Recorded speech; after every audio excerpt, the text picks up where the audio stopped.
66 Olympians representing 32 countries, 11 gold medals, 5 silver and 5 bronze. So we're thrilled with that. We're very excited about the partnership that we've built with George Kliavkoff. As you know, many of you had an opportunity to engage with him, and to be able to have him come to USC as his first visit was significant.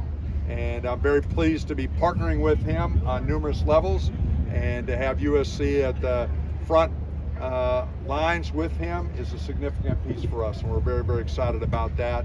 And we're excited about just having students back on campus. You can feel the energy here today. I know you all were here yesterday with the band and our students moving in. Convocation today, I think we had almost 15,000 there today. That's exciting for us, and we're just encouraged. We're very encouraged, but yet we're poised about the hurdles that are ahead, and we recognize that many of those are out of our control, but first and foremost, we are going to stick with our strong commitment to our student athletes.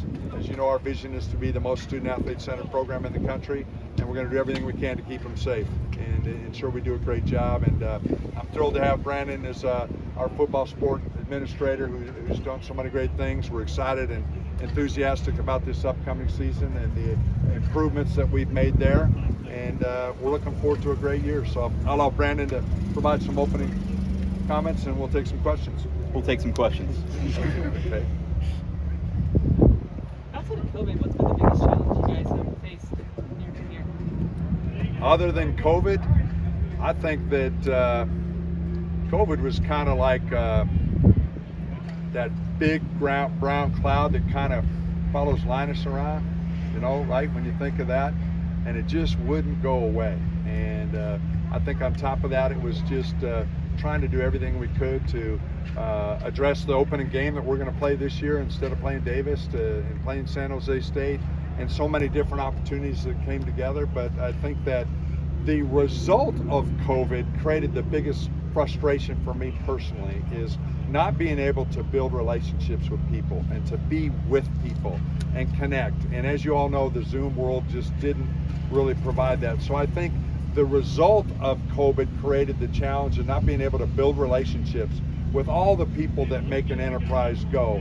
So obviously that's our donors, our boosters, season ticket holders, sponsors, the media, people that are really in our inner circle of the program. It's so important, and not being able to really celebrate and enjoy things like an Elite 8 performance in men's basketball, and just being able to really recognize that we're making significant progress, but we're not being able to share that and embrace so many people that help make that go. It's been really the biggest disappointment for me and the biggest hurdle. And so obviously all the aspects of COVID on top of that make it extremely difficult. But the positive part of that, though, is that I don't believe campus and the athletic department have ever been closer.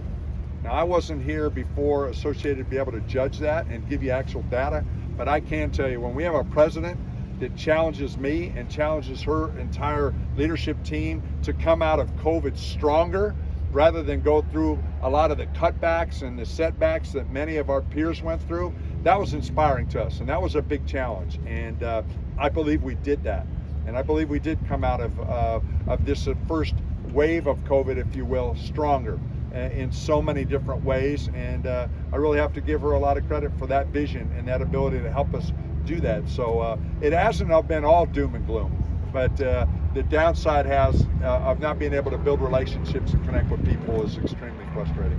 Mike, you talked a lot about just building the infrastructure of the football program around Clay. Now that you've done a lot to build that infrastructure over the course of this time you've been athletic director, what are the expectations for Clay heading into this season? Well, I think first of all, when you think of championship expectations, it requires championship support.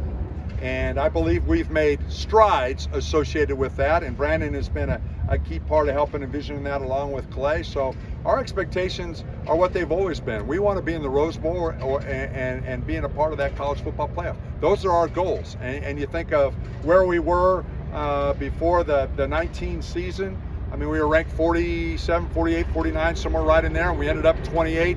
The following year, we through COVID, we were ranked 17, and we ended up 17, and this year we're ranked 15 to start the season. So we're making progress, and but we recognize that the expectation and the history is for us to get to the CFP, and that's certainly our goal and what we're trying to do. And I know that's what these young men are trying to do.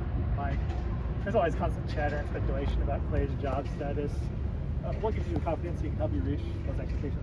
Well, I think I just represented that. I didn't even get into the recruiting progress that we've made, and the way this team has come together with their synergy and their affection for each other. It's impressive, and that's a reflection on our head coach. So I'm very, very proud of the progress that we've made, and I'm looking forward to September 4th and kicking off. And we play every game on a Saturday, and we've got a bye week right when we need it before Notre Dame, just like they do. And we're trying to do everything we can to ensure that we support our coach with championship support, and I think that's really important to us. What does championship support mean? How do you say that? I think championship support comes in a lot of ways. I think it's everything that we can control associated with how we take care of the athletes, how we help with resources and recruiting, how we create a game day environment that's special. We just put it in today, the sun deck and the end of the Coliseum where the band will be. It sounds like a silly piece, but we want to create the best fan experience and the best environment we can for our fans to be active participants in helping us be competitive. And I can't wait to see our fans. We've missed them desperately. And you know, between Brandon and I, we've only seen one football game in the Coliseum with fans, and I saw it against UCLA in 19 at the end of the season. So I think that it's about all the aspects associated with mental health. I think it's physical health. I think it's academics. I think it's admissions. I think it's all those pieces and that entire program that comes together and helps them. I think it's strength and conditioning. I think that it's media relations. I mean, I could go on and on. Social media, all those different pieces that enhance our athletes' brand and our brand. And I think it's important for us to continue to scratch at all those elements that make a big difference. With regard to that outside noise and the criticism which you all hear, what's fair, what's unfair, what's something that you see behind the scenes that people may not know that you want them to know?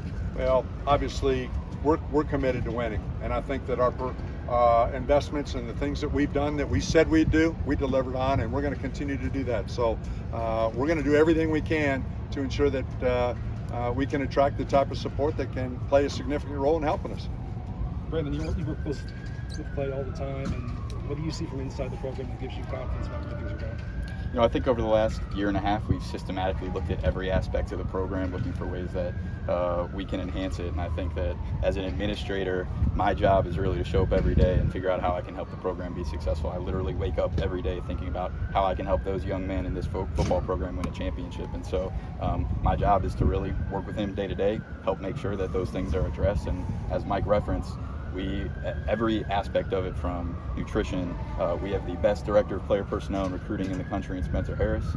We have tripled the size of our recruiting personnel department, which, if you look at really the successful programs in college football today, they're organizations. They are really robust organizations, as we continue to have a model that really resembles more of a professional football model in terms of the way that we operate our personnel. Joseph Wood, who's the chief of staff to Clay Helton, is the most brilliant director of operations in college football. We're really lucky that he keeps such a low profile, because we're lucky that he's still here. From Amy Johnson in nutrition, Coach Steiner has made an unbelievable impact. So I have 2 post-it notes on my desk from the first couple meetings that we had with Clay and his staff of all the things that we needed to address, and we're really excited that I think we've checked off almost every single one of those boxes and continue to look at it every single day.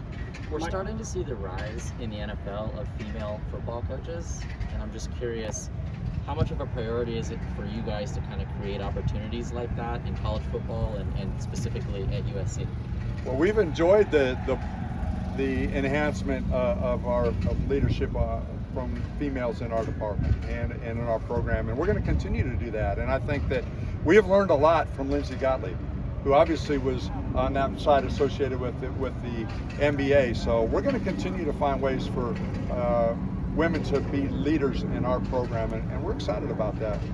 Mike, you mentioned George visiting